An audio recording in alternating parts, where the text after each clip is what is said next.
It's just the way it is. People want freedom. Yeah. So no surprise there, dude. No surprise that I'm glad. I'm glad the United States stood up and everyone stood up. In the UN, and they took that initiative to freaking put the no-fly zone there and do what they had to do. Yeah, finally. It's just finally, some action, man. Some good positive action that needs to be done. But yeah, it's too much. It's just too much. Yeah.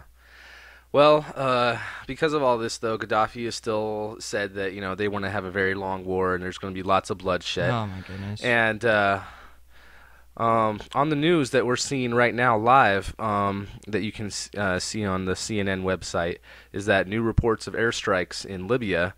It's not really clear which side they're on, but I'm assuming that it's on the Gaddafi side, since he has the whole world against him right now. Yeah. And we're seeing images of Libyans cheering and chanting and being very friendly towards what looks like British or even American reporters. And hopefully everything goes well, because if it does, then we'll have Egypt and then Libya, which is right next door, and Tunisia, all free countries, which hopefully adopt like either democratic or democratic republic. That would be just better for them, hopefully, and better for us. Oh, absolutely, dude. Oh my goodness, man, dude. Anything is better than freaking what they're dictatorship. Oh my god. Oh my goodness, dude. You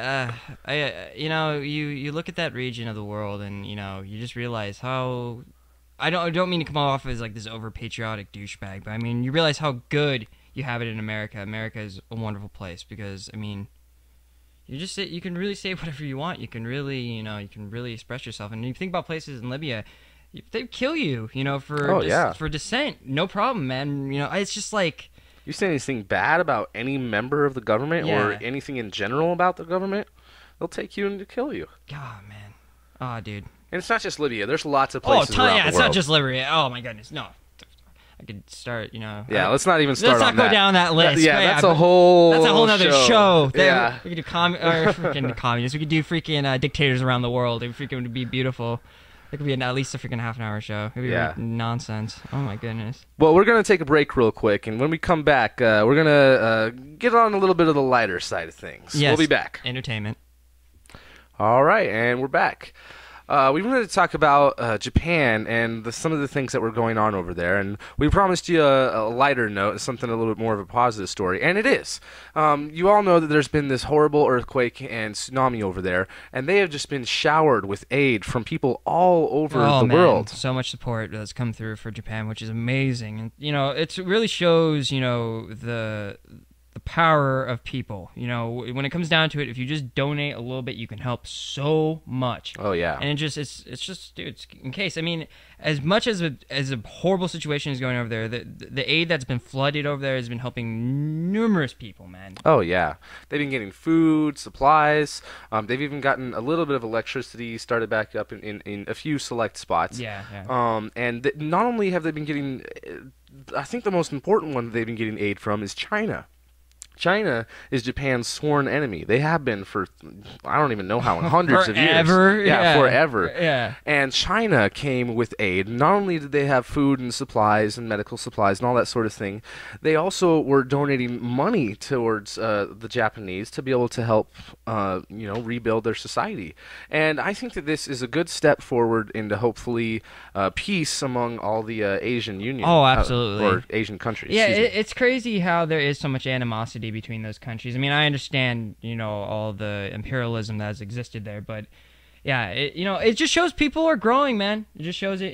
People, like, when there's true disaster, people will look past anything. They'll look past, silly stuff like that and totally give. Because, it's about doing the right thing, I think, really, when it comes down to it. And you can't, if it happened to you, you would want people to help you, So it's like, it's just like, it's a good thing. It really is. It's important. It's important that, people do. So, crap. It's just, and all the people that have been, like, found. And all the people that, it's like, I mean, there's still people missing, and there's still, I mean, don't get me wrong, but, like, there's progress being made. I mean, there's stuff is happening. I mean, Japan, it's not as, like, dim as it was, dude. Yeah, I think it was just a few days ago that they found several dozen people buried underneath a lot of rubble, and were still alive, and they were able to rescue them and give them shelter and all that sort of thing, and that's happening all over Japan right now. All these people that they're finding buried underneath rubble I couldn't imagine. yeah, Dude, that'd been days. yeah, days without food or water or anything. Dude, that's wow. How are humans, dude? Yeah. Too much, man. Freaking people survive stuff. I mean, like, oh man, it's too much. I mean, it'll be very interesting the months to years to come to see what Japan is going to do to rebound from all this, because it is gonna have to take something very major to do so. But they're gonna be able to do it, man. I think that any country can. It's gonna be Japan, because they have such a will and such a Yeah. It's and their people are totally different from here. Their people actually help each other out, and like you saw here, when this not tsunami, well, I guess it was a tsunami or Hurricane Katrina, and you had people looting the stores and acting crazy. I mean, even the police were looting and doing all sorts of crazy stuff. In Japan, there's no looting. There's no theft. There's no people, killing each other over their little supplies. So they have that whole will and that whole companionship among their entire society. But not only that, but something I saw is after this whole earthquake thing, their yen, their dollar pretty much, has soared in its value, which means that their money is worth more, and they'll be able to purchase more of whatever they need to rebuild their country. That's good. Yeah, it's very important. The country's gonna be alright. It's a technological country. They have a lot of exporting that they do. They're gonna be okay. They're gonna be alright. I mean, honestly, it was horrible what happened. You can't downplay that at all. I mean, it's all. The reactor and everything else is still bad, but it's moving. At least it's some good news. You're hearing some good things. It's not all just death and decay. So it's just like it's good. It's good. Now, kind of in something that might be related to this, I don't think it is because it's been so long. It's been almost 2 weeks now. But in California, there have been a series of flash floods, and then all over the southwestern United States, there have been lots of very strange weather for this time. And it could be some sort of after effect from what happened to Japan, or it could be something completely different going on. I'm not sure, but either way, I just hope that everyone here can be safe and that everyone can be prepared for whatever kind of disasters are regular or frequent in their area. And, just wish that everyone can be safe and look out for each other. And hopefully we can kind of take the Japanese example. And if anything crazy does happen, that we can start... just helping each other out more instead of, being every man for himself. Yeah, have pride, in ourselves and have pride in our community. I mean, I think people, you look at 9/11 and you look at stuff like that, and you see that people, when stuff like that happens, people tend to become very compassionate and become very, awake to what's going on, and they care more, and they don't, they think more about what they say and all that type of stuff. And it's just like, oh man, breaking news. Oh. Yeah, that's the American plane I was talking about.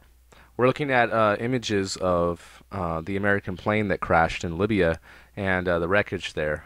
And it's not to get back on that. We already talked about that whole thing, but oh man, I didn't realize. But just not to get off topic, but Mike, wow, I'm glad he's okay. That's unbelievable. Wow.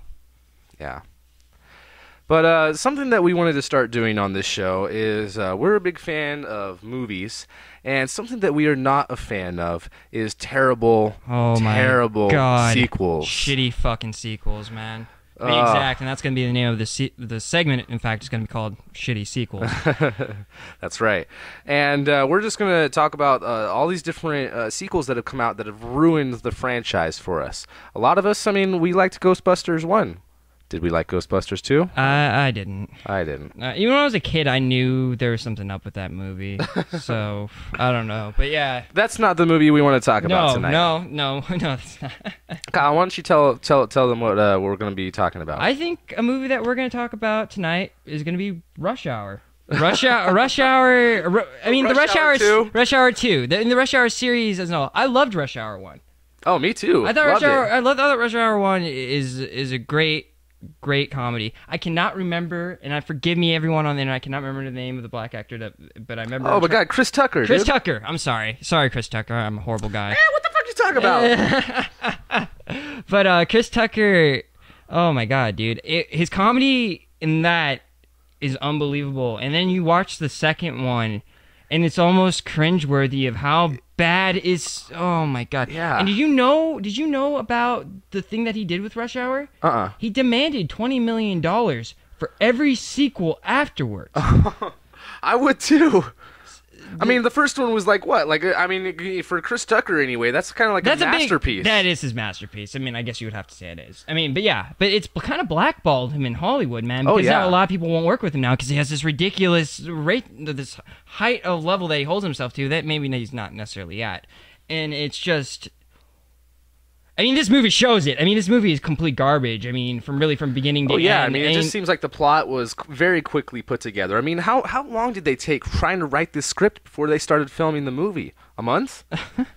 Maybe less? I don't know. Well, you know, with movies and stuff, like they change a lot of script on the fly, and there's a lot of you're stuff. right. They probably were making up with it as they went. Yeah, dude. Oh my goodness. There are probably scenes, and like you know how Jackie Chan is about his stunts, so they were probably having to write stuff around his stunts. So the movie just literally becomes like set piece to set piece, or like bad joke, set piece, bad joke, set piece, bad joke, set piece, finale of bad jokes and set pieces. And the movie in no way reaches the goodness of the first one. It's like it hurts, man, really. I don't know. I don't know why they kind of just left it alone. I don't know either. I mean, whenever you have a movie like Rush Hour and it's a huge blockbuster and you make all sorts of money on it and it propels, your star actors to a new level of celebrity status, then I mean, the initial reaction by the studio and everyone involved is let's make another one. No, absolutely, yeah. That's true. There are times when sequels can be very good and either equal to or even better than their original. But this is one of those examples where it wasn't. And Hollywood, if you're listening, stop it. Stop making these shitty sequels. Stop exploiting films just to wring out the little bit of money that you possibly can out of it. I mean, it's bad. I mean, the movie industry, I think, alone has destroyed itself because people have gotten to a point where, like, I'm not going to pay $9.50 to watch a fucking remake or a fucking shitty sequel. Yeah. It's like, no, thank you. I'm not for pirating stuff, but that's what people do. They're like, I'll just pirate the fucking movie. Yeah, I'm not going to pay for this. Yeah, I mean, it's just like, oh, dude, it's crazy. I mean, it's just like, I don't know what Hollywood, and there's so much money there. I think it's just gotten to a point where the artistic creativity flow that you saw in the 70s and even in the 80s, or even in the 90s, even more or less, I mean, is just not there anymore, dude. Can I even really remember a film that's like really grabbed me? I mean, Inception was good and stuff, but I can't think of something where I've been like, wow. I mean, like, or something. You haven't seen a movie that you're willing to put it on your top 5 list. Oh, absolutely not. No. Yeah, and I agree. I haven't seen a movie like that in a long, long time. I mean, the last movie that I saw that really got me, I guess, was probably Benjamin Button, and people have their own issues with that movie. No, that movie's good though. Yeah, I thought so. Yeah. And, it might not necessarily be on my top 5 list. I think it's very much Forrest Gump. Yeah. Yeah, I think very much. And I think definitely. But it's good. It's good. I don't know. There's something about movies. Whenever you see a movie about someone's entire life, there's just something different about you. And it just affects you in a different way. I mean, of course, depending on what kind of tone the movie has. Yeah, but, of course.